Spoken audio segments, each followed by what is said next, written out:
Ok, então vamos configurar o nosso RDS para poder conversar com o nosso ECS. Então a gente vai vir aqui, a gente vai procurar por RDS, a gente vai abrir numa nova aba. A gente vai criar uma database, um banco de dados. Então vamos clicar nesse botão, ou nesse botão aqui do lado esquerdo. Então vamos criar um novo banco de dados. Deixa eu fechar esse cara aqui. E a gente vai selecionar esse Standard Create. A gente vai selecionar Amazon Aurora. E a gente vai selecionar o Postgres. Aqui a gente vai deixar a versão que a AWS selecionou para a gente, a 13.7. A gente vai estar utilizando isso para dev e teste. E aqui a gente vai dar um nome, então a gente vai chamar de FNA-DB. Ok, a gente pode deixar esse Postgres como o master username, como admin. Eu vou colocar uma senha aqui, bem simples. E aqui eu vou confirmar a senha. Ok, a gente vai selecionar a menor possível, que eu acho que é essa daqui, db.r5.large. A gente não precisa criar uma réplica. A gente não vai conectar utilizando um EC2, a gente vai utilizar IPv4. Aqui na VPC a gente vai setar a nossa VPC. A gente precisa setar esse grupo de subnet para o banco de dados. Então a gente deixa aqui mesmo, que ele vai criar para nós. A gente não quer que seja acessível publicamente. Aqui no Security Group, a gente vai utilizar um Security Group que eu criei, que vai ser esse database.sg. E aqui nessa Availability Zone, a gente vai colocar sem preferência. No mais, é isso. A gente não precisa destes Performance Insights. A gente só quer criar um banco de dados para a gente testar a conexão. Então, a gente está setando aqui as configurações mínimas possíveis para a gente poder criar esse banco de dados e testar a conexão. Então, vamos criar esse banco de dados. Ok, eu não posso colocar underline aqui, preciso colocar traço. Então, vamos voltar e criar o nosso banco de dados. Ok, está criando o nosso banco de dados. Então, se eu fechar aqui e clicar aqui no nosso cluster,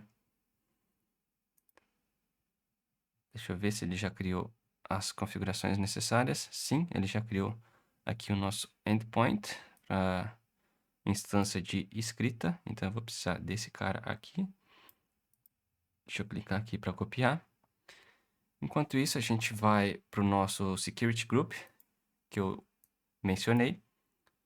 Eu vou colocar aqui VPC. E eu vou em Security Groups. Esse daqui é o Security Group que eu selecionei, porque eu já tinha feito um teste e eu já tinha criado ele. Então, aqui o que tem de diferente são a Inbound Rules. Então, se a gente clicar em editar, a gente pode ver que eu coloquei duas entradas. Uma é para a nossa Private Subnet A e a outra é para a nossa Private Subnet B. Então, nosso banco de dados ele vai aceitar conexão vinda da nossa subnet privada, A ou B, ok? E esse daqui, esse IP, foi a própria Amazon que criou. Então, eu vou deletar, eu não preciso desse cara aqui. Somente vindo da minha Private Subnet. Ok, se a gente voltar aqui e verificar como que está o processo, geralmente demora um pouquinho. Beleza, ele criou o banco de dados. E a gente vai clicar nesse botão aqui, ó, View Connection Details.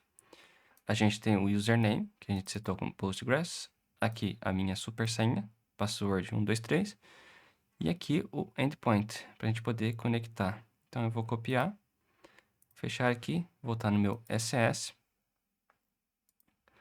Vou vir aqui no menu lateral esquerdo e vou clicar em Task Definitions. O que eu vou fazer? Eu vou clicar na minha Task Definition, clicar na última ou na primeira e vou criar uma nova revisão. O que eu vou alterar nessa revisão? Eu vou descer aqui, eu tenho algumas variáveis de ambiente, e uma delas que eu preciso trocar é esse pg host. Aqui eu já setei a porta, que geralmente no Postgres é essa porta, 5432, e aqui o usuário e a senha. Essa outra variável de ambiente é relacionada à AWS, para ela poder reusar as conexões, e aqui do Node, referente ao ambiente de produção.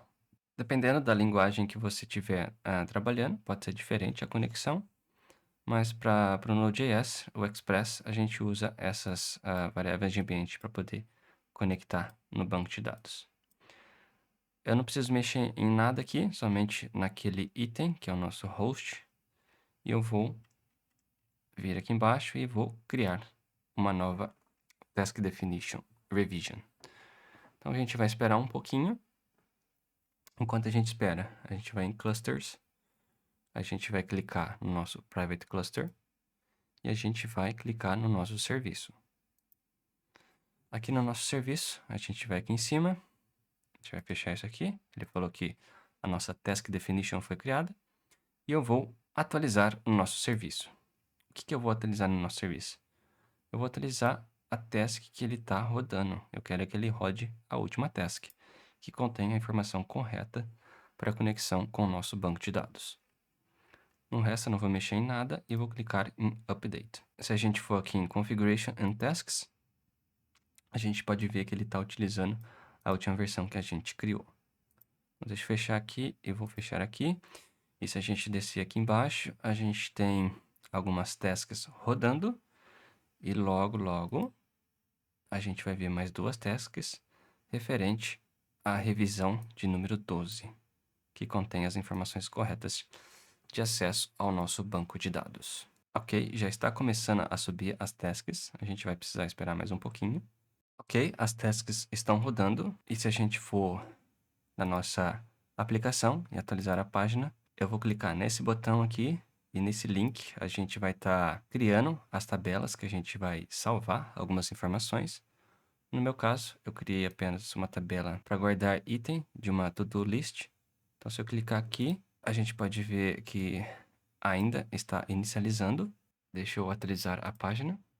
Ainda está criando o nosso banco de dados. Então, vamos esperar um pouquinho. Ok, depois de alguns minutos, o nosso banco de dados está disponível. Então, se a gente voltar no nosso CSS, a gente pode ver que agora a gente só tem duas tasks rodando e elas estão utilizando a última revisão.